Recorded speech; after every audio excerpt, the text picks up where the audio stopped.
예, 안녕하십니까. 방금 소개받은 계명대학교 언론영상학과의 김용배라고 합니다. 우리 주최자 측에서 소개를 해주셨지만 저는 대학에 온 지 한 10년 좀 됐고요.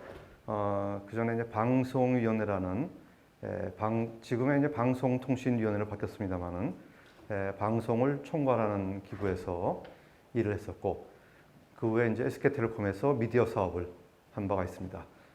그래서 방송, 통신 이런 미디어 분야의 정책이라든가 또는 산업적인 면이라든가 이런 분야에 대해서 제가 쭉 그동안 일을 해왔기 때문에 혹시 여러분 나중에 질문 있으실 때 질문 시간에 꼭 이 주제만 아니라 하더라도 관련돼서 궁금한 사항이 있으시면 얼마든지 여쭤봐 주시기 바랍니다. 그럼 오늘은 지역 자원을 활용한 콘텐츠 제작이라는 주제인데요. 주로 이제 대구 지역, 특히 이제 대구 지역의 인물을 중심으로 해서 어떻게 콘텐츠를 제작해 나갈 것인가 하는 점에 대해서 말씀을 드리도록 하겠습니다. 우선 오늘 드릴 말씀은 크게 5가지 정도가 되는데요. 첫 번째로 이제 콘텐츠가 제작돼서 마지막 목적지까지 가는 그 흐름은 어떻게 되는지, 약간 이론적인 면이 되겠습니다만은 이런 그 콘텐츠 또는 커뮤니케이션, 콘텐츠도 일종의 우리 커뮤니케이션의 한 방편에 속하는 것이니까요. 이런 커뮤니케이션의 흐름이 어떻게 되는지를 이론적 배경을 좀 알아보고요. 그 다음으로 문화 콘텐츠, 우리가 이제 하려는 것이 이제 문화 콘텐츠 아니겠습니까? 넓은 의미에서의 문화 콘텐츠인데요. 이런 문화 콘텐츠가 어떤 의미를 가지고 있고 얼마나 중요하고 또 그 효과는 어떻게 되는지 이를 대해서 알아보고요. 세 번째로 이제 대구의 특성에 대해서 알아볼 텐데요.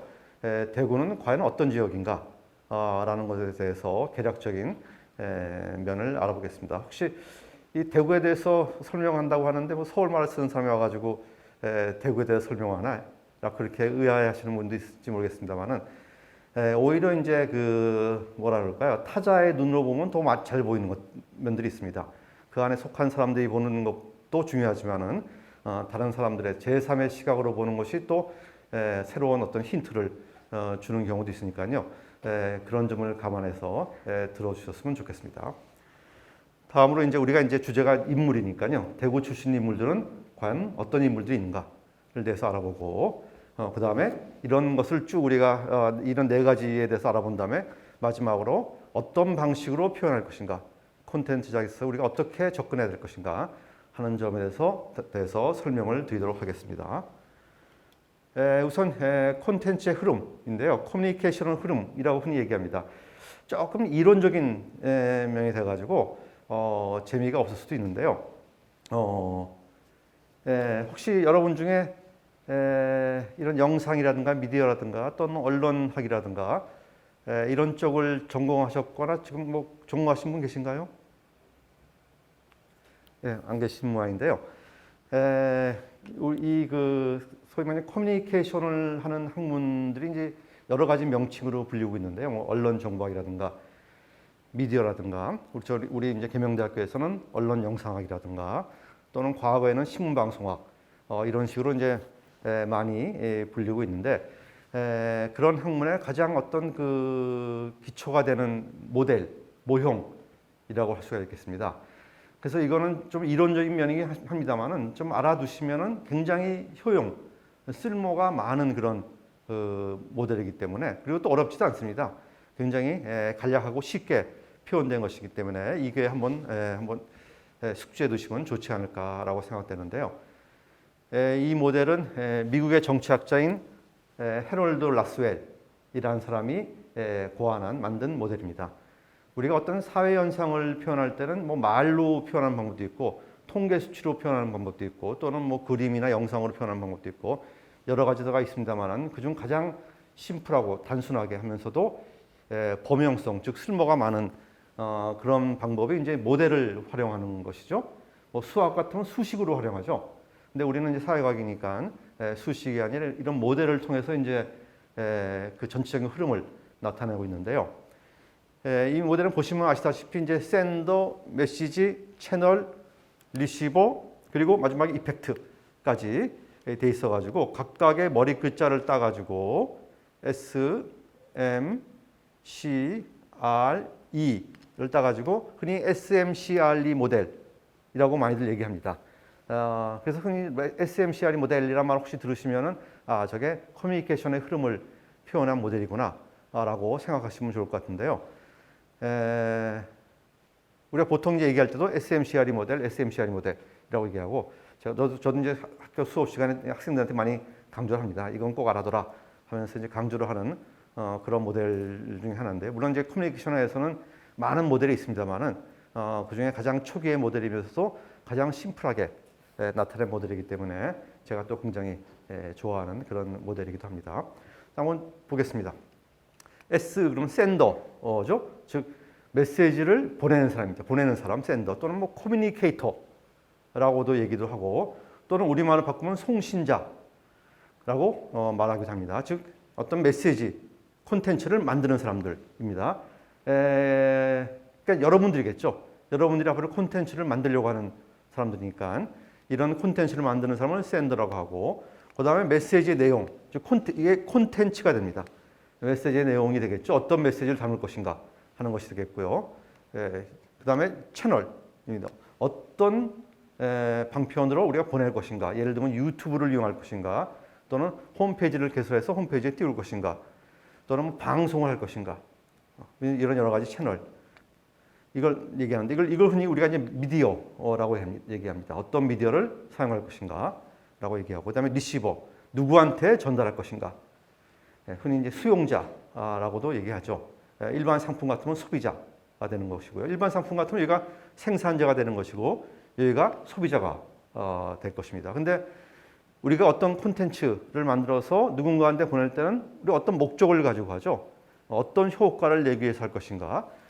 이런 이펙트, 이 5가지가 되는데요. 그래서 SMCRE가 됩니다.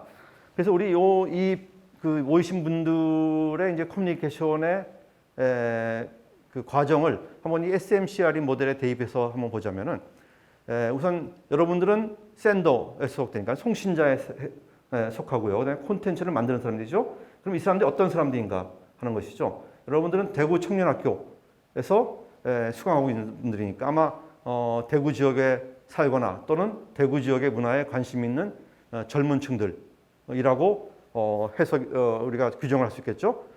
그리고 어떻게 보자면은 이런 콘텐츠 제작의 전문가는 아닌 사람들, 가령 뭐 방송에 종사하는 사람이라든가 또는 뭐 영상 프로덕션에 속해 있는 사람들이라든가, 이런 사람이라기보다는 일반 청년 중에 대구 지역의 문화에, 대구의 문화에 관심 있는 젊은 사람들이 되겠죠. 그럼 누가 만드는 것인가에 따라 가지고 콘텐츠의 내용도 달라지겠죠. 여러분들의 안목으로, 여러분들의 시각으로 보는 것이니까요. 그 다음에 거기에 어떤 메시지를 담을 것인가 하는 것인데요. 가령 이 중에서는 동영상 콘텐츠를 만들겠다, 영상으로 만들겠다는 분도 있을 것이고요. 아니면 블로그를 개설해 가지고 그 블로그에서 대구 지역에 대한 스토리를 써내려가겠다, 문장과 사진으로 해서 만들어 나가겠다 하는 분도 계실 거고요. 또는 어떤 그 공모전에 제출하겠다 하시는 분도 있을 거고, 여러 가지 콘텐츠 내용이 있을 것입니다. 그리고 이 콘텐츠 메시지 내용은 대구 지역, 대구의 문화라고 하는데, 가령 이 시간이라고 한다면은 대구의 문화 중에서도 어떤 대구의 인물이라든가 또는 대구의 특색이라든가 이런 것을 주제로 해서 메시지, 콘텐츠를 만들겠다라고 우리가 생각을 할 수 있겠죠. 그 다음에 채널은 무엇이냐.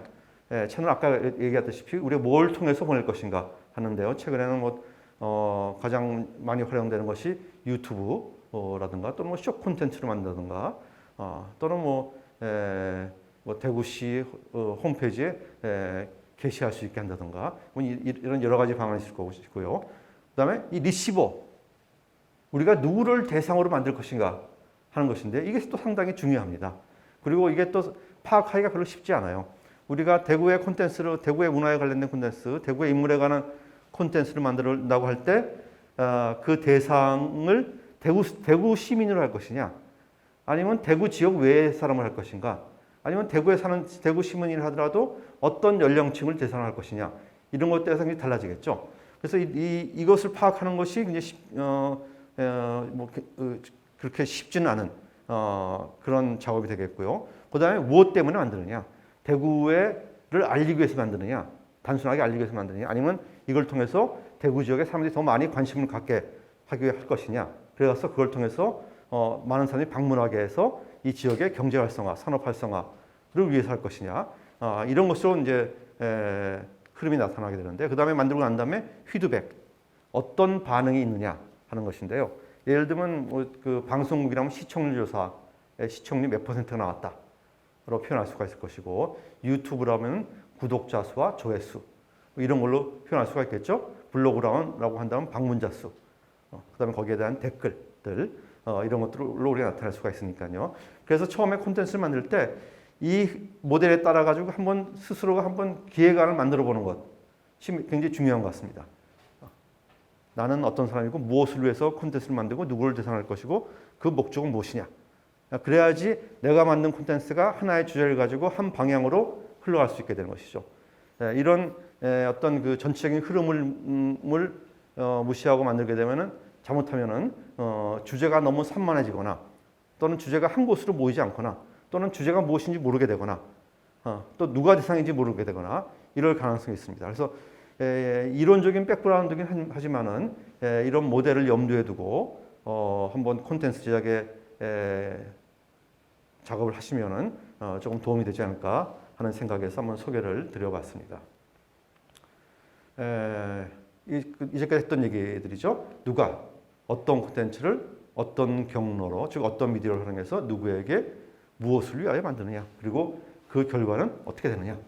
이게 이제 그 아까 얘기한 모델을 이제 글로 표현한 것이라고 할 수가 있겠습니다. 다음은 이제 문화 콘텐츠의 중요성인데요. 이건 뭐 현대 사회에 와서는 워낙 이제는 많이 정착된 그런 문화 분야의 하나이기 때문에 뭐 새삼스럽게 문화 콘텐츠의 중요성에 대해서 얘기할 필요가 있겠느냐라고 할 수도 있겠는데요. 우리가 또 만드는 입장에서 또는 송신하는 입장에서 자기의 메시지를 내보내는 입장에서 보자면은 아까 그 모델에 있어서의 어떤 효과를 위해서라는 측면에서 보자면은 도대체 문화 콘텐츠가 왜 중요해? 하는 점에 대해서 한번 이렇게 짚어보고 갈 필요가 있을 것 같습니다. 자, 문화 콘텐츠의 중요성이라 한다면 첫 번째는 문화적 정체성의 기반을 형성한다는 것이죠. 우리 대구만 하더라도 사실 굉장히 큰 도시 아닙니까? 대구 그러면은 뭐라고 한마디로 나타내기가 사실 쉽지가 않아요. 마치 서울 그러면 한마디로 말하기가 쉽지 않죠. 서울 사람 그러면 서울 사람은 중에 서울에서 태어난 사람도 있고 다른 지역에서 온 사람도 있고 뭐 3대째 살고 있는 사람도 있고 뭐 또 외국인도 있고 또는 뭐 어떤 그 서울의 어느 지역에 따라 가지고 또 다르고 하기 때문에 이걸 한마디로 표현하기가 쉽지 않거든요. 마찬가지로 대구도 사실 제가 대구의 인물이라는 주제를 봤을 때 좀 당황했던 게 대구만큼 큰 도시인데 얼마나 인물이 많겠어. 그 중에서 그 인물 중에서 누구를 골라낸다는 것이 참 쉽지 않은 그런 과정이거든요. 그런데 어떤 공통점, 예를 들면 그런 대구에서 활동했던 사람들 또는 대구 출신들의 인물들 했던 사람들에서 어떤 공통점을 찾아내면은 그 공통점이 바로 문화적 아이덴티티, 문화적 정체성. 아, 내가 이런 지역에 살고 있구나. 내 지역에 살고 있던 선배들은 이런 일을 했구나. 그것이 어떤 식으로 기여를 했구나 하는 문화적 정체성의 기반을 형성할 수 있는 그런 계기가 되겠습니다. 그 다음에 또 대구라 그러면 사실은 이 뭐 꼭 대구만 아닙니다만은 어떤 특정 도시, 특정 도시를 대입하면 뭐 대구도 되고 부산도 되고 대전도 되고 뭐 서울도 되고 광주도 되겠습니다만은 넓게 보면 세계 속에 아시아 속에 또 대한민국의 속에 그리고 또 범대구 문화권 안에 있는 대구가 되겠죠. 그래서 외연을 확장하면 전 세계까지 나가는 것이고 그 다음에 안으로 들어오면 대구라는 대구 광역시가 될 것이고 또 더 깊이 들어가면은 대구 내에 있는 특정 지역, 뭐 대구만 하더라도 굉장히 큰 도시고 인구 200만 정도 되니까 각 도시, 각 지역마다 또 그 나름대로의 특색이 또 있는 것이거든요. 그래서 이런 특정 지역까지 형성되는 이런 그 흐름이 있다고 한다면 이 안에서 문화의 정체성, 요것은 우리는 무엇으로 봐야 될 것이냐? 세계 속의 대구냐? 대한민국 속의 대구냐? 아니면 대구라는 특별성, 대구가 갖는 유니크한 점, 이런 것을 우리가 볼 것이냐 하는 점이 될 것인데요. 이런 것을 통해서 지역 이미지가 좋아지고 또 지역의 브랜드 파워가 커지는 것이죠. 뭐 콘텐츠를 만드는 목적은 아까도 그 이펙트라는 면에서 여러 가지 면이 있다고 했습니다만은 일단 그 지역에 대해서 사람들이 많이 알고 또 그 지역의 이미지를 어떤 한 이미지를 가지면은 그것을 위해서 그 지역을 방문하거나 또는 그 지역의 어떤 상품 또는 그 지역의 문화 콘텐츠 소비하거나 이렇게 되겠죠. 그것이 바로 지역 브랜드가 될 것입니다. 그러면 지역 경쟁력이 높아지면서 그것이 하나의 소프트 파워가 되는 그런 모습을 볼 수가 있는데요. 이건 뭐 새삼스러운 건 아니고 가장 대표적인 것은 바로 미국의 헐리우드 문화가 가장 대표적이죠. 미국의 헐리우드 문화는 바로 이제 소프트 파워를 통해서 이른바 미국적인 생활 방식, 아메리칸 스타일 오브 라이프 또는 라이프 스타일 오브 아메리카라든가 이런 식으로 표현되는 그런 표현이 한동안 굉장히 유행했던 적이 있었거든요. 그런 것으로 표현되는 소프트 파워를 키울 수 있어서 사실은 콘텐츠의 제일 뭐 생산도 그렇고 뭐 여러 가지 면에서 근데 강국은 1위가 항상 미국이거든요. 그런 콘텐츠 파워가 바로 이제 소프트 파워로 이어지고 이런 소프트 파워는 이제 이른바 무력을 대체하는 그런 파워로 이어지는 것이 바로 이제 소프트 파워의 위력인데요. 그런 면에서 보자면은 우리가 대구 지역의 대구의 문화 콘텐츠를 만들고 또 이것을 그 내용을 보낸다, 송신한다 한다는 면에서는 결국은 대구 지역의 소프트 파워를 키워가는 것. 뭐 쉽지는 않습니다. 하루아침에 이루어지는 것도 아니고요. 이런 의미가 있는 것이 아닌가. 궁극적인 목표는 우리 지역의 소프트 파워를 키워가는 그런 목표가 있다라고 우리가 볼 수가 있겠습니다. 그 한 예로 한류 콘텐츠를 한 예로 이제 볼 수가 있습니다. 한류 콘텐츠라고 한다면은 최근에 가장 전 세계적인 인기를 끈 콘텐츠가 이제 오징어 게임 같은 콘텐츠가 있겠죠. 그리고 그런 이제 드라마라든가 드라마 콘텐츠 외에도 뭐 그 노래라든가 K-팝 또는 뭐 영화 이런 것들을 다 포함하는 것인데요. 뭐 드라마, 음악, 영화, 게임, 애니메이션 또 그리고 캐릭터 이런 것들이 이제 문화 콘텐츠라고 한다면은 이런 걸 통해서 그 지역의 또는 그 나라의 문화에 대한 관심이 커지는 것이죠.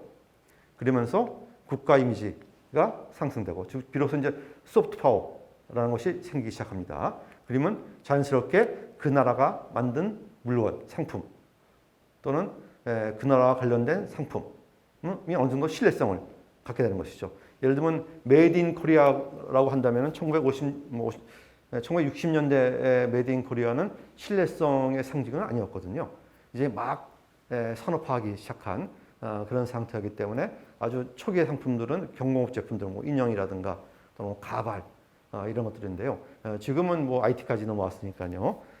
그래서 그 나라에 대한 이미지가 상승되면서 상품을 구매하는 단계가 이르게 되죠. 우리도 요즘 물건 살 때 보면 이렇게 원산지를 보잖아요. 메이드 인 코리아 그러면 그래도 조금 안심하고 사는 것이고 또 다른 뭐 그렇지 않으면은 이거 살까 말까 조금 망설이게 되는 그런 면이 있는 것이거든요. 그 자체가 하나의 이제 브랜드 파워, 즉 소프트 파워를 형성했다라고 볼 수 있고 나아가서는 그걸 통해서 이제 한국을 방문하고 하는 그런 수요, 이런 상품뿐만 아니라 관광 또는 한국과 비즈니스에 연계되거나 한국의 문화 그 자체를 구매하는 그런 패턴으로 이어지게 되겠습니다. 즉 한류는 대중문화를 판매하고 이에 따른 파생 상품을 판매하고 그 다음에 일반 상품 그리고 한국을 선호하는 등으로 우리가 점점 이행해 가는 그런 과정을 볼 수가 있습니다.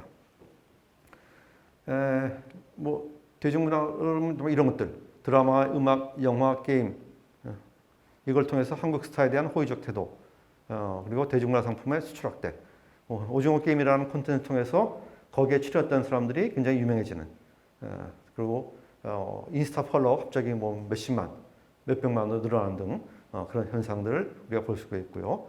관련된 파생 상품들 뭐 드라마 촬영지를 간다든가, 그다음에 그 의료, 화장품 등의 연계 상품의 판매가 확대된다든가 하는 것이죠. 대그만 하더라도 사실 드라마 촬영지로 굉장히 많이 등장하죠. 우리가 잘 몰라서 그렇습니다만은 최근에 드라마 중에 그 여성 변호사를 주인공으로 한 드라마 혹시 보신 적 있으신지 모르겠는데 제목이 왜 오수재인가 라는 드라마인데 그 드라마 촬영 그 배경이 된 학교가 계명대학교 대명 캠퍼스거든요. 거기서는 뭐 촬영이 굉장히 많이 됩니다. 그것뿐만 아니라 한 십몇 년 전에 인기 있었던 꽃보다 남자 같은 드라마 그런 촬영지가 되면서 거기를 방문하는 사람들이 많아지고 그 다음에 여러분들은 이미 잘 기억을 못하실지 모르겠습니다만은 겨울연가의 촬영지 강원도에 있는 남이섬을 간다든가 춘천에 그 촬영지를 보러 외국에서 일부러 온다든가 하는 사람들이 많아지는 그런 현상을 볼 수가 있겠죠. 그러면서 점점 한국 상품 자체에 대한 선호도가 높아지고 메이드 인 코리아가 신뢰성을 갖게 되고 또 한국을 선호해서 한국의 문화, 생활 양식, 한국인 등 한국 전반에 대한 이미지가 상승되는 그런 효과를 보고 있죠. 뭐 많은 예가 있습니다.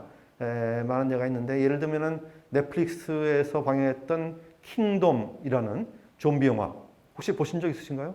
기억나시나요? 그것만 해도 꽤 몇 년 돼가지고 그 후에도 여러 개 히트작들이 나와가지고 이제는 조금 뭐 그 약간 잊혀져가는 그런 콘텐츠이기도 한데 거기에 나왔던 의상 외국 사람들이 관심 가지면서 뭐 한국의 갓을 산다든가 하는 것들이 있죠.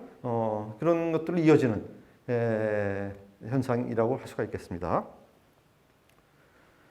이런 문화 콘텐츠는 결국 이걸 통해서 이른바 공동체의 정체성을 함양한다. 예를 들면 우리가 보는 시각이 아니라 타인의 시각으로 봤을 때 킹덤이라든가 우리가 볼 때 킹덤 같은 데 나오는 배경이라든가 이런 것도 너무나 익숙해가지고 거기에 대해서 우리가 새로운 것을 느끼지 못하거든요. 한복을 입고 갓을 쓰고 거기에 칼싸움을 하는 사람들 우리가 많이 보아온 장면이거든요.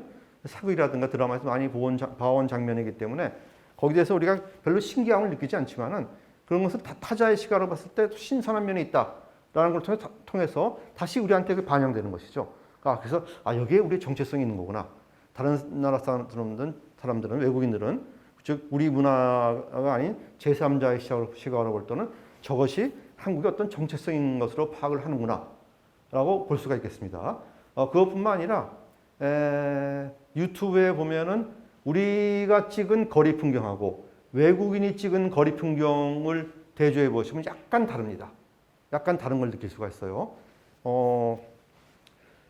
한 10몇 년 정도 됐나요? 한국에 이제 많은 외국인들이 서울에 특히 이제 그 방문을 하러 오는 사람들이 많았는데 우리가 보기엔 별로 사실 신기한 게 없거든요.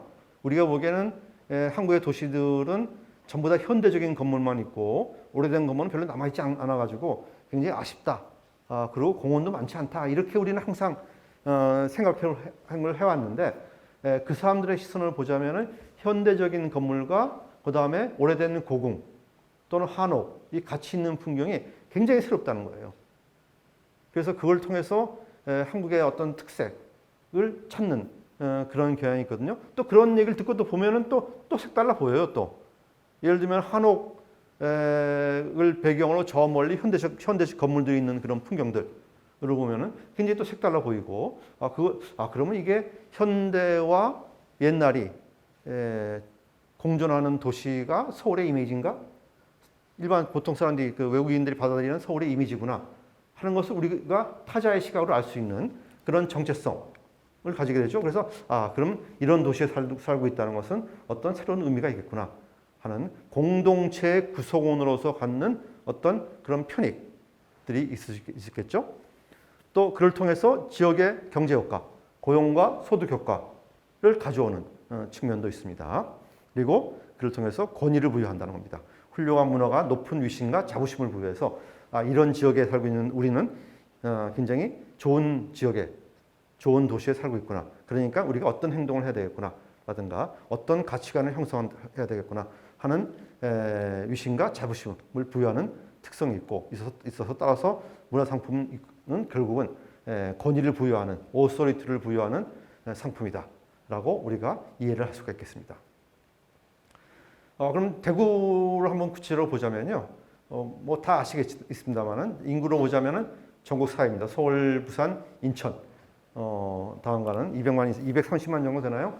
저는 그 대도시입니다. 인구 230만 정도라고 하면 굉장히 큰 도시죠.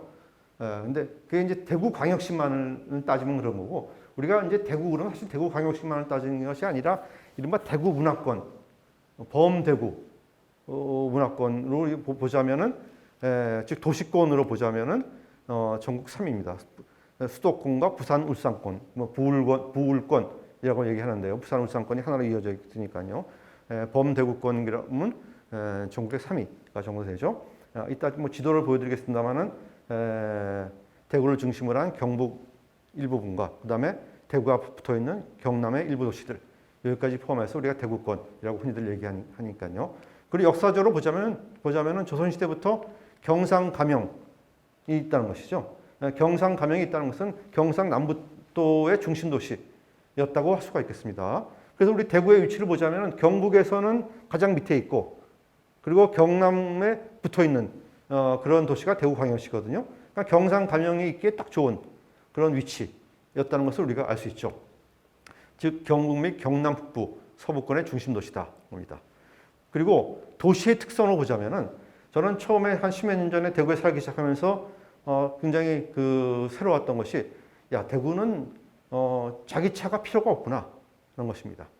그때는 3호선이 아직 나오기 전이었는데 대중교통이 워낙 잘 발달돼 있어가지고 어디를 가나 대중교통을 이용할 수 있습니다. 이런 도시는 서울 수도권을 제외하고는 전국선 아마 대구 정도 밖에 되지 않을까 생각되고요. 특히 3호선이 생기면서 훨씬 더 좋아졌죠. 그러니까 대구가 굉장히 효율적인 도시라는 것을 우리가 알 수가 있고, 그다음에 도로망이 참 잘 돼 있습니다. 도로망이 널찍하게 잘 돼 있어가지고 그것이 굉장히 특색이 있는 것이고, 그리고 이른바 그 중심지가 단일 중심지로 되어 있는 도시죠. 동성로, 굉장히 상징적인 그런 거리인데요. 동성로를 중심으로 해가지고 사방으로 뻗어나가 있는 그런 도시니까 굉장히 효율적입니다. 뭐 그 중심지가 여러 군데 있으면 좋지 않겠냐라는 생각이 있을 수 있는데, 그렇기 때문에 도시가 너무 커지고, 서울 같으면 뭐 중심지가 광화문 종로가 있고 강남이 있고 뭐 영등포가 있고 뭐 이런 식으로 나눠져 있는데, 그렇기 때문에 도시가 너무 커집니다. 그리고 거기에는 이제 서울은 가운데 이제 한강이 흐르기 때문에 강이 이제 두 지역을, 남쪽과 북쪽을 나누는 그런 모습을 보이고 있죠. 그런 면에서 보자면 굉장히 효율적인 그런 구성으로 되어 있고, 그다음에 KTX 정차역이 2개나 있다는 것은 또 이게 서울밖에 없죠. 대구가 서울을 제외하고 유일하게 KTX 정차역이 2개가 있습니다. 뭐 개인적인 얘기입니다만은 저희 학교가 이제 성서 쪽에 있어가지고 서대구역이 생기면서 접근성이 굉장히 좋아졌어요. 동대구역 가는 것보다 거의 뭐 반 정도 시간을 갈 수 있는 정도인데요.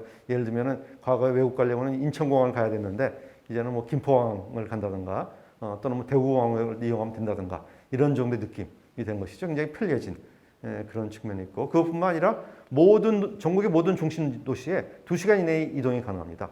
서울도 2시간 이내, 광주도 그렇고, 부산은 말할 것도 없고, 어디나, 대전은 뭐 50분밖에 안 걸리고, 가장 멀리 있다는 서울까지도 1시간 50분 정도에 갈 수 있으니까 전국 모든 도시를 2시간 이내로 접근 가능한 그런 도시다라고 볼 수가 있죠. 저는 그래서 친한 사람들 만나면 그런 얘기를 합니다. 야, 행정도시가 세종으로 결정됐는데 나는 대구를 행정도시로 해야 되지 않냐.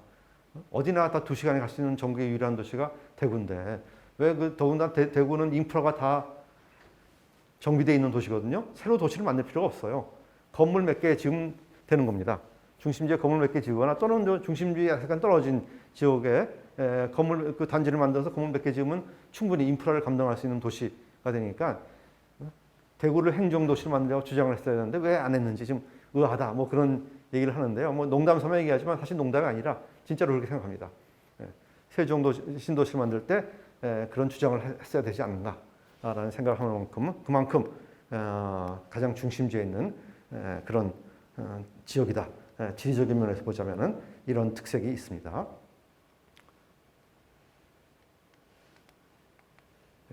이 아까 본 그 그 지역이죠. 여기인데요. 여기가 워낙 넓으니까 인구도 많고 하니까 제일 넓고 이 만만치 않거든요. 여기 보면 다 경북의 일부권, 그다음에 경남의 일부 지역까지 다 포함되어 있고 그다음에 여기도 맞닿아 있으니까 사실 부울권도 같이 이렇게 맞닿아 있는 지역이거든요. 그래서 이 지역 여기 보면 굉장히 큰 지역입니다.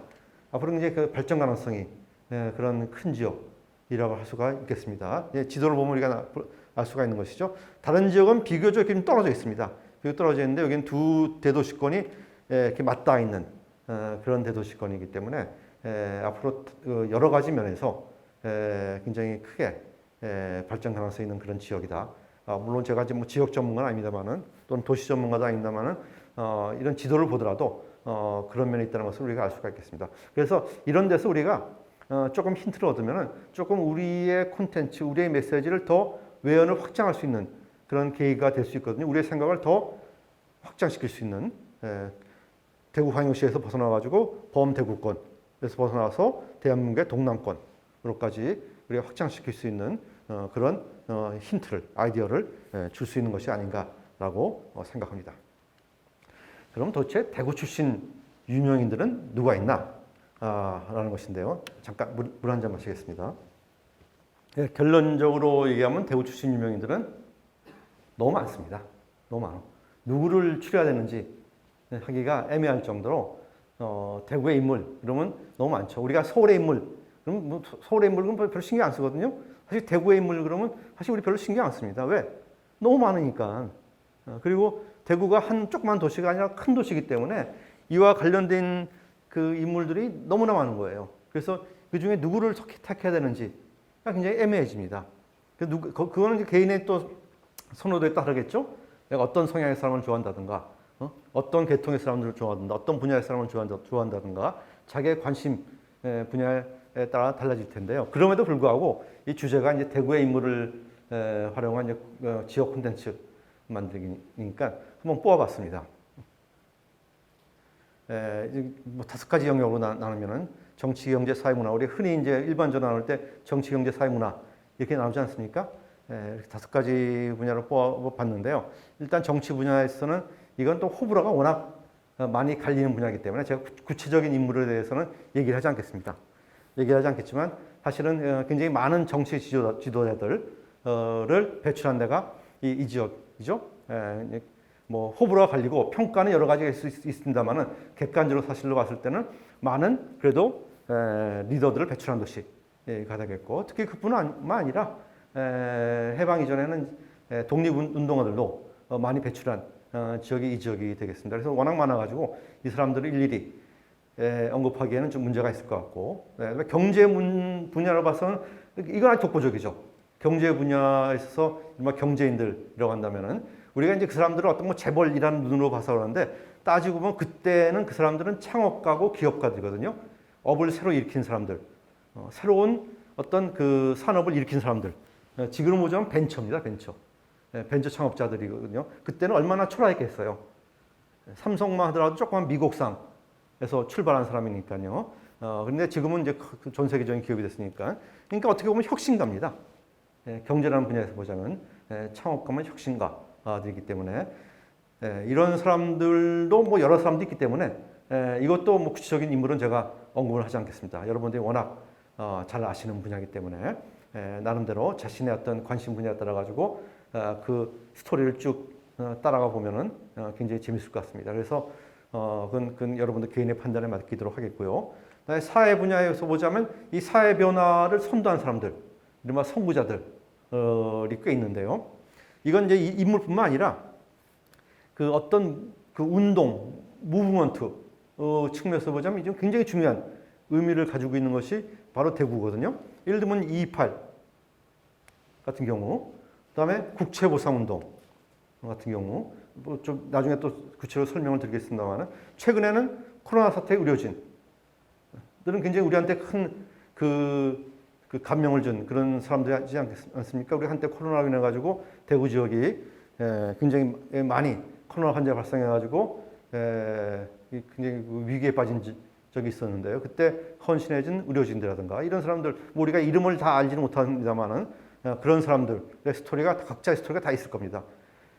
또 그 인터넷 같은 데 찾아보면 또 대구시에서도 그런 작업을 해가지고 그런 그 모습들을 촬영한 모습이 남아 있습니다.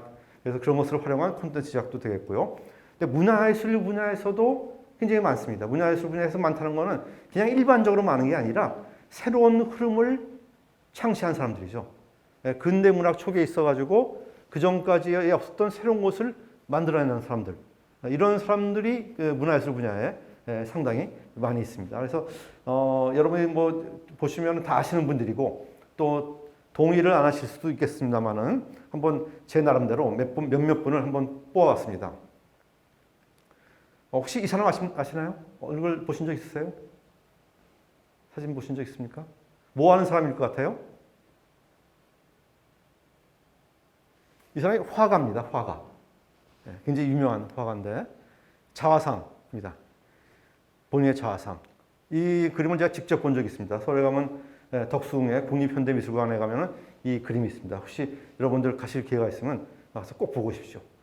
우리나라 근대 회화 중에 이른바 리얼리즘, 사실주의 회화의 선구자라고 하는 사람의 그 선구적인 그림입니다. 바로 이쾌대. 이름이 이쾌대라는 사람이에요. 혹시 들어보셨죠?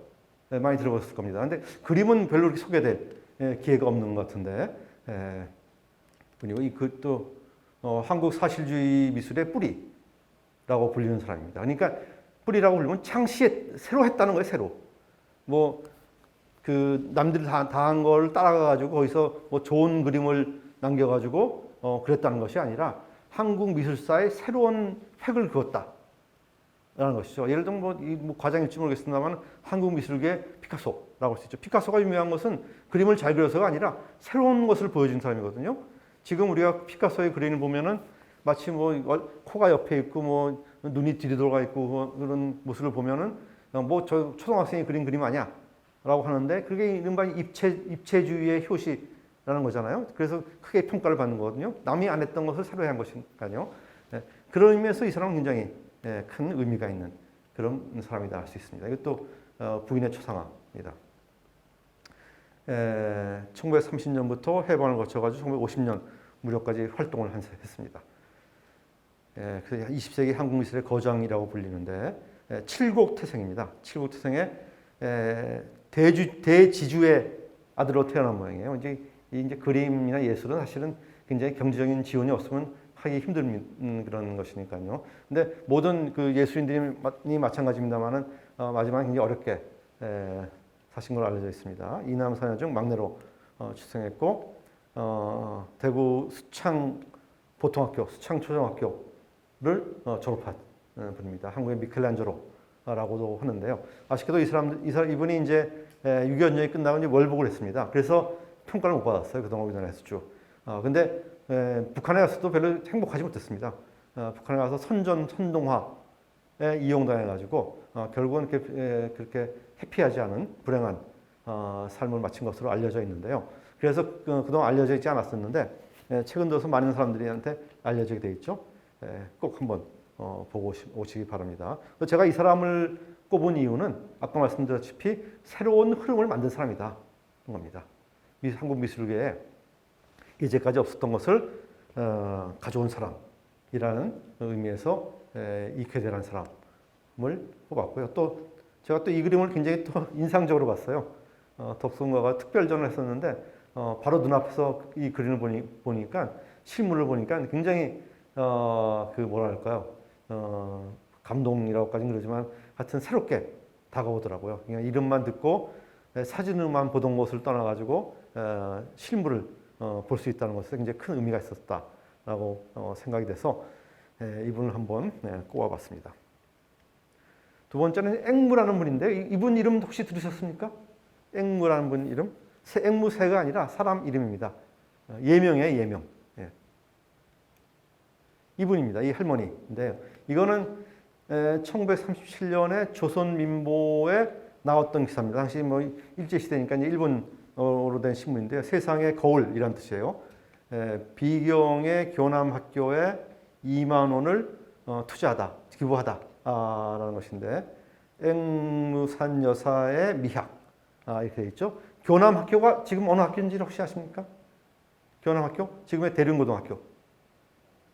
굉장히 그 대구의 유명 역사 깊은 사학이죠. 이 당시에 굉장히 어려움에, 특히 1937년 무렵에 굉장히 재정적으로 어려워져가지고 학교를 문을 닫은 그런 지경에 갔던 모양이에요. 그래서 이 사람이 거금 2만 원, 자기 재산의 절반 가까이 됐다고 하는데요. 집을 몇 채 살 수 있는 정도의 그런 재산이었던 모양인데 2만 원을 기부해서 교남학교가 다시 되살아나는 인데요. 이 사람이 국채보상운동 당시에도 집 한 채 값인 100원을 기부했습니다. 그래서 이분이 기부하면서 국채보상운동의 어떤 효시, 이를 이끈 사람이기도 하고 또 여성운동, 여성사회운동가의 효시입니다. 그러니까 이분도 그냥 이제까지 쭉 있어 왔던 것 중에서 뭘 한 사람이 아니라 최초로 한 사람이죠. 한국의 최초의 여성운동가라고 할 수 있는 사람이라고 할 수 있습니다. 그래서 국채보상운동의 기폭제가 된 사람입니다. 그럼 이 사람 도대체 뭐 하는 사람이길래 이렇게 돈이 많았어? 뭐 무슨 대지주의 후손인가? 또는 뭐 재벌집 당시 큰 상인의 딸인가? 뭐 이렇게 생각할 수가 있는데요. 이분은 기생이었습니다. 기생. 당시 국채보상운동 본부에 찾아와가지고 저는 앵무라는 기생입니다. 라고 하면서 돈을 기부해갔다는 거예요. 당시 18살이었습니다.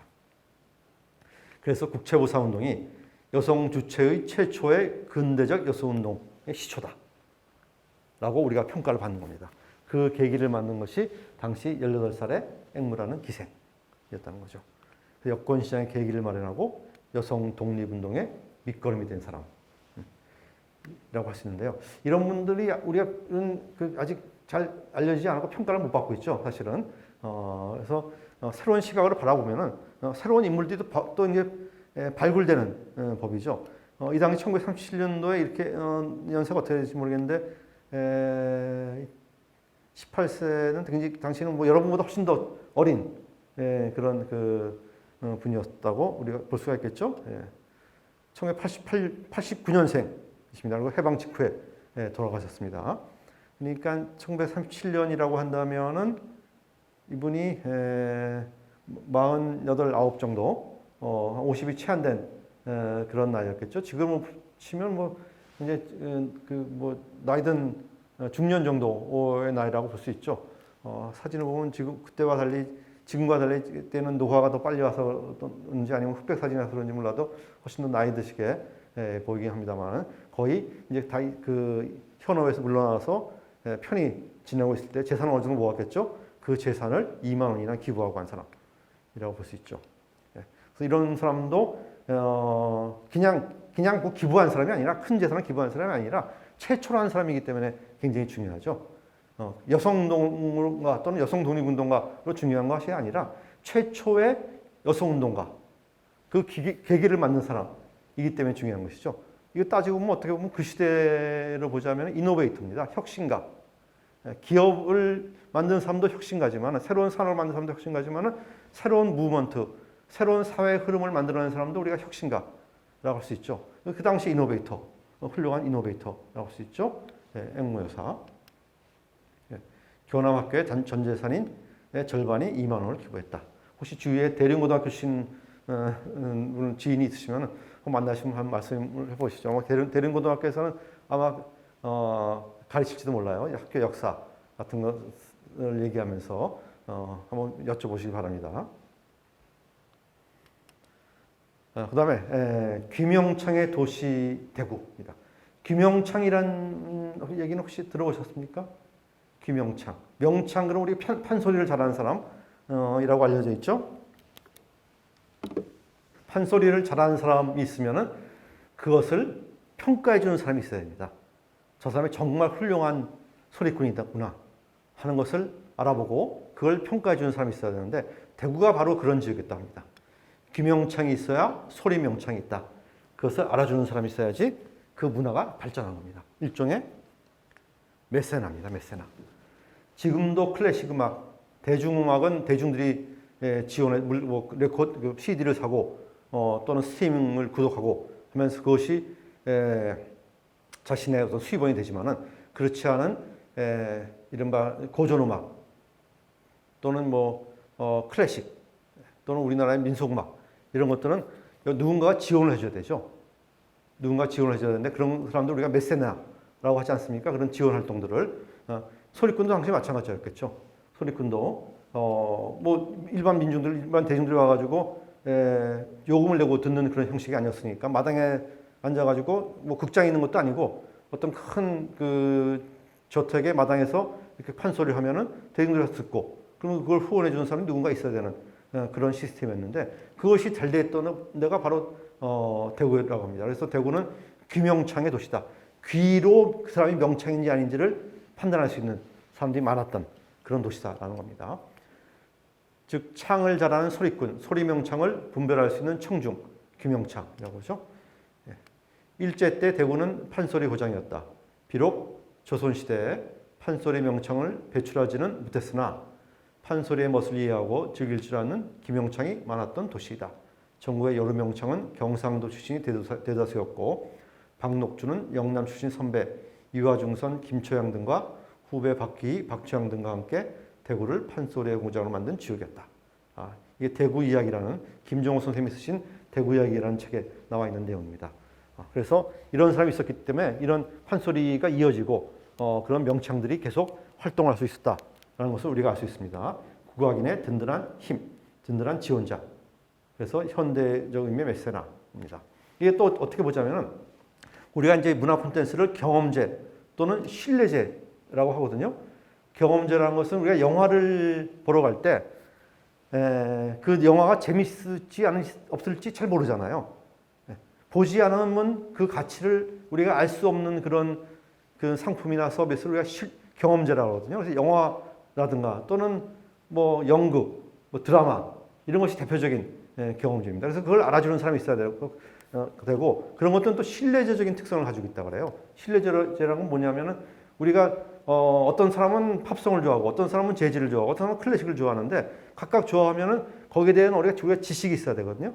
클래식을 좋아하는 사람들은 바흐의 음악이구나, 모차르트 음악이구나. 모차르트 음악은 이러이러한 그런 그 멜로디가 많으니까 나는 어떤 때는 모차르트 좋아하고 어떤 때는 바흐를 좋아하고 이럴 때가 되거든요. 그래서 그건 거기에 대한 지식이 있어야 되는 것인데 판소리가 가장 대표적이죠.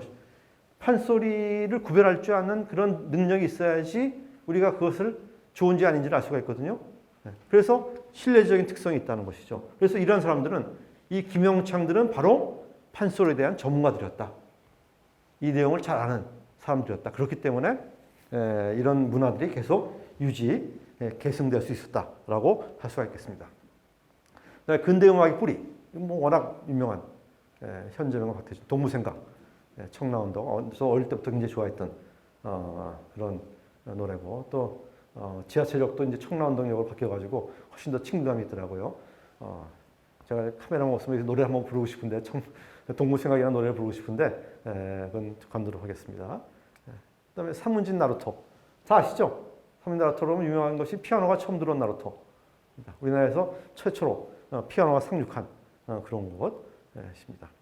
지금도 챔인스튜트에 가면 소장되어 있다고 한다는데 바로 그건 아니랍니다. 이 나루토에 들어온 거 아니라 그 후에 들어온 피아노인데 그래도 역시 우리나라에서 가장 오래된 피아노라고 하니까 기회 되시면 한 번씩 보시기 바랍니다. 이것도 마찬가지죠. 근대 음악의 뿌리라고 하는데 그냥 이어진 게 아니라 거기서 바로 시작됐다는 것이죠. 바로 거기서. 바로 여기서 시작됐다라는 것을 우리가 알 수가 있습니다.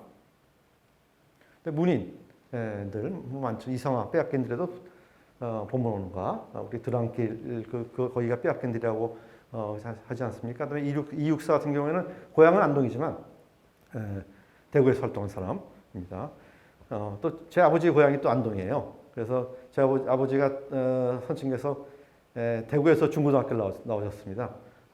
그래서 굉장히 어떤 면에서 보자면은 양쪽으로 이제 친근감이 가는 그런 시인이라고 할 수가 있겠고요. 그 외에 이 사람은 현진건이죠. 운수 좋은 날 비상으로 오래타 훌륭한 사회. 한 번씩 한마다 읽어보셨나요? 지금 읽어도 별로 위화감이 없는 그런 재밌는 내용입니다. 이 사람 혹시 아세요? 이 사람은? 굉장히 까다롭게 생긴 사람인데 이분이 이장이라는 시인인데 그 시인은 아주 또 봄은 고양이로다 하는 아주 그냥 그 뭐랄까 부드러운 달콤한 시를 쓰신 분이죠. 이런 사람들 뭐 이해도 많이 있습니다만은 다만 그 시대의 어떤 새로운 사조를 이끈 대표격이라는 의미에서 이 두 분을 뽑아봤습니다. 대중 스타는 뭐 워낙 많아가지고 다 뭐 이루 헤아릴 수가 없는데요. 여러분들 이 중에는 뭐 좋아하시는 분 있을 겁니다. 김광석 워낙 유명하고. 여기 또 뺐네. 송혜 선생님. 얼마 전에 돌아가신 송혜 선생님의 또 처갓집도 대구 아닙니까? 그래서 대구에는 송혜공원이라고 또 있잖아요. 그러니까 많은 사람들이 여기에 그 연고가 있는 사람들이죠. 스포츠스타도 많고, 이승엽 선수, 대한민국 4번 타자 이승엽 선수 같은 경우도 뭐 워낙 많은 사람이 있어가지고 이루 헤아릴 수가 없을 그런 정도입니다. 그래서 이런 사람들을 보자면은 도대체 대구는 어떤 지역이야? 이런 사람들을 배출한 이 지역은 어떤 지역일까? 라고 우리가 정의를 낼 수 있을까요? 여러분 나름대로 아마 정의를 낼 수 있을 것입니다. 이런 사람들을 쭉 몇 면을 보자면은 그 여러 분야에서 최초의 것을 한 사람들이 많거든요. 경제인도 그렇고, 그 다음에 예술인, 문인, 심지어 그 화류계에 있던 그런 기생 출신마저도 대한민국에서 최초의 것, 최초의 어떤 행위를 한 사람들이 많은 것을 우리가 볼 수가 있는데 그런 것을 보자면은 저는 대구는 이노베이션의 중심지였다. 그 당시 근대화시기 이노베이션의 중심지라고 정의를 낼 수 있지 않을까라고 생각합니다. 그냥 그 사조 흐름에 따라한 것이 아니라 세계사 속에서 그 새로운 흐름을 만들어가지고 대한민국의 방향에 나침반을 만든 사람들을 배출한 것이라는 의미에서 이노베이션이 이루어졌던 도시. 지금부터 그러니까 한 100년 전에는 이노베이션의 중심지가 바로 이 지역이었다고 저는 이제 이런 그 면면을 통해 가지고 정의를 낼 수 있는 것이죠. 그러면 이걸 가지고 우리가 표현을 해야 됩니다. 이제까지 쭉 우리가 콘텐츠는 어떻게 만들 것이냐 그런 모델을 봐왔고, 그러면 콘텐츠라는 것이 문화 콘텐츠라는 것이 어떤 효과가 있고 어떤 효용이 있고 이것이 어떻게 영향을 미치냐 하는 것을 봐왔고, 그다음에 우리의 중심 주제인 대구라는 지역의 특색, 또 대구의 인물들이 어떤 인물들이냐를 봐왔는데, 그 다음부터는 이제 우리가 이걸 표현을 해야 되거든요. 표현하는 방식, 뭐 구체적인 기법들이 아니라 우리가 이런 콘텐츠를 제작할 때 어떻게 우리의 시각을 가지고 접근할 것인가 하는 문제인데요. 뭐 여러 가지가 있습니다. 여러 가지가 있습니다만은 우리가 볼 때는 나의 시각으로 하는 것보다는 타자의 시각으로 한번 돌아가 보자 겁니다. 내가 보여주고 싶은 건 너무 많아요. 대구에 있는 대구는 이런 것이고 이런 것도 있고 이것도 있는데 이런 걸 보여주고 싶은데 보는 사람 입장에서 보자면은 그것을 받아들이게 해야 되는 것이거든요. 그것이 이펙트니까. 이펙트를 제대로 내기 위한 것이니까. 그럼 어떻게 해야 되느냐? 첫 번째는 가리치려 하지 말자. 니들 이거 알았어? 몰랐지? 이런 시각보다는 전체적인 흐름 속에서 이 사람들이 어떤 역할을 했는지를 보여주자는 것이죠. 예를 들면은 아까 여성 지도자 사회운동 같은 경우에는 그 인물이 굉장히 중요한 역할을 했습니다만은 전적인 한국의 여성운동사를 통해 가지고 스토리를 만들어내서 그 중에 중심적인 인물. 그리고 이제 슬며시 대구 어디 출신. 이렇게 넣으면 되는 것이죠. 대구에서 이런 사람도 있었어. 이렇게 하는 것보다는 큰 흐름 속에서 나오는 그런 것들. 그 다음에 내세우지 말자. 그러니까 너무 내세우지 말자. 그죠. 그러면 결국 반감을 가져오니까 별로 그렇게 그 효과적인 그런 콘텐츠 제작 방법 아닙니다. 전체적인 흐름 속에서 이해할 수 있게 하고 또 끌어들이게 하는 그런 방법이죠. 그러니까 결국은 자기 중심적이 되지 말자. 내가 말하고 싶은 게 너무 많은데 내가 말하고 싶은 것보다도 누가 어떤 것을 좋아할까? 보는 사람들은 어떻게 바라볼까? 어떤 걸 좋아할까? 즉 타자의 시각으로 다시 한번 돌아보자. 상대적인 관점에서 바라보자. 라는 것이죠. 그래야지 좋은 콘텐츠가 되고 거기서 그 사람들로 하여금 발견하게 하자는 겁니다. 내가 내세우기보다는 발견하게 하자. 우리가 이제 흔히 이제 그 도시 홍보 콘텐츠를 보는데요.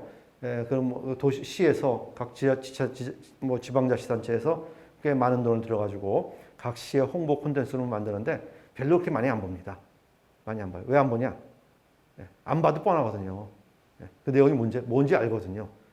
그렇게 하는 것보다는 그런 걸 내세우기보다는 이런 면에서 콘텐츠를 만들어가고 아까 이런 것들이 바로 SMCR의 리시버를 어떻게 생각할 것이냐, 리시버를 누구를 줄 것이냐, 그리고 수신자, 콘텐츠를 보는 사람들을 우리가 어떻게 정의할 것이냐에 따라 가지고 이 관점이 우리가 세울 수 있을 것입니다. 그 다음에 보편적인 흐름 속에서 특수성을 찾자. 아까 얘기한 이런 인물들의 특수성이라는 것은 대한민국의 근대화식의 새로운 사조를 만들어낸 사람이라는 것인데 그런 사조는 전 세계적인 흐름에서 보자면은 어떤 맥락이 있는 것이거든요. 그 맥락 속에서 어떤 역할을 했는지를 우리가 찾자는 것이죠. 그런 사람들이 뭐 갑자기 돌출해서 나타난 것이 아니거든요. 어떤 그 전 세계적인 흐름 또는 역사적인 흐름 속에서 나왔던 그런 이벤트 또는 인물들이기 때문에 그런 쪽에서 한번 바라보자는 것입니다. 그래서 사람들은 어떤 것을 좋아하냐, 어떤 것을 보고 싶어 할까, 타자의 시각으로 바라보자. 그래서 인물 위주에서 전체적인 흐름 속에서의 대구의 인물, 전체적인 사건, 전체적인 사조 또는 전체적인 변화 속에서 어떤 역할을 했느냐. 세계사 속의 대구 또는 한국사 속의 대구를 보자는 것이죠. 예를 들면 뭐 이노베이션, 이제까지 이루어졌던 이노베이션 역사를 쭉 보면서 한국사는 이노베이션 역사가 어떻게 되어 있던가 하는 걸 보는 것이고 또는 228 운동을 보자면은 세계사 속의 228 운동으로 한다면 사실은 이게 학생 운동에서 학생들이 촉발하는 그런 운동 아니겠습니까? 근데 이런 운동이 꼭 이것만 있는 것이 아니거든요. 그 전에는 신의주에서 학생 봉기가 있었고 또 전 세계적인 의미에서 보자면은 뭐 프랑스 같으면 68년도에 5월 혁명 같은 것도 있었고 여러 가지 그런 사건도 있으니까 그런 사건 속에서 또는 그런 무브먼트 속에서의 하나로 바라보면은 그런 흐름을 우리가 이어갈 수가 있습니다. 그러면 우리가 대구를 전면에 내세우는 것이 아니라 보편적인 흐름 속에 있는 대구를 우리가 발견할 수 있는 것이거든요. 국채보사운동이라고 한다면은 국채보사운동은 우리가 우리나라에서는 대한민국 내에서는 근무호의 운동으로 연결되지만 이게 전 현대사적인 의미에서 보자면 또 굉장히 아주 큰 의미를 가지고 있어요. 예를 들면 최근에 서남아시아나 아프리카 각 지역에서 어떤 특정 나라의 정책으로 인해 가지고 거기서 차관을 빌려서 여러 가지 시설, 항만 시설이라든가 철도 시설을 만들었는데 결국은 그 나라에 남는 것은 없고 정말 빚으로 남은 채무로 남은 경우 국채보상 운동하고 똑같은 그런 맥락을 가지거든요. 그런 의미에서 보자면 전 세계적인 세계사적인 흐름 속에서의 국채보상 운동을 우리가 또 정의를 내릴 수가 있습니다. 그 의미를 찾아볼 수가 있고 이렇게 보면 그런 스토리성이 있는 콘텐츠를 만들 수 있지 않을까라고 생각하는 것이죠.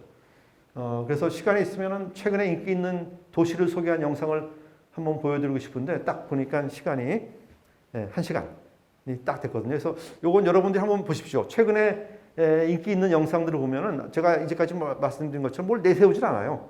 내세우지 않고 그냥 보여줍니다. 예를 들면은 이게 200만 횟수가 조회수가 넘은 건데 서울 강남에 폭우 내리는 바 비 오는 강남을 그냥 찍은 거야. 그냥 강남의 여러 지역을 그냥 카메라 고정시켜 놓고 그냥 지나가는 사람들 도시 풍경 비 내리는 소리를 그냥 찍은 겁니다. 근데 그게 200만인데 또 재밌는 게 외국 사람이 더 많이 봤어요. 한국 사람보다. 우리는 익숙하니까 안 보는데 외국인들은 굉장히 궁금한 거지. 그다음에 아무 말 없이 로마 버스, 시티 버스 타고 가는 것. 노스 아메리카, 이것도 미국과 캐나다, 그냥 영상이에요. 그냥 영상, 화질 좋은 영상. 내레이션도 안 들어갑니다. 음악도 안 들어가. 그냥 찍었어요. BGM도 안 들어가고 이런 것들입니다. 그래서 대구를 주제로 한 게 뭐 있을까 하고 제가 찾아봤는데 동성로에 비 내리는 밤이라고 하나 있더라고요. 근데 그것은 동성로를 소재로 한 것이 아니라 트로트 가요를 소재로 해가지고 그냥 그림만 동성로고 트로트 가요를 소개하기 위한 영상이더라고요. 그래서 한번 기회 되시면 한번 보시고 혹시 힌트가 있지 않을까라고 생각을 합니다. 예, 그럼 마지막으로